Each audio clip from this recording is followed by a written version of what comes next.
Hello everyone, welcome back into this channel, and today I would like to show you the way how you can use DND mode but still have the notification received on your phone. So here you just need to open your settings, and right after that you just need to scroll all the way down and you just need to go click focus. In this focus we talk about the DND mode, so just go click this do not disturb. So basically this do not disturb mode is avoiding all the notifications coming, just to make sure that you are not disrupted, your activity or your work is not gonna be disrupted by the notifications from any application.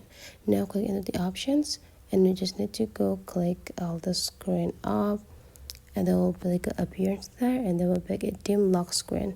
Darken the lock screen when this focus is on.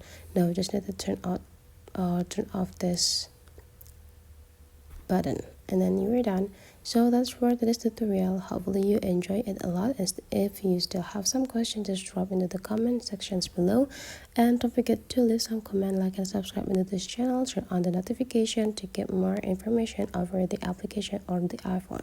So let's meet again into other tutorial.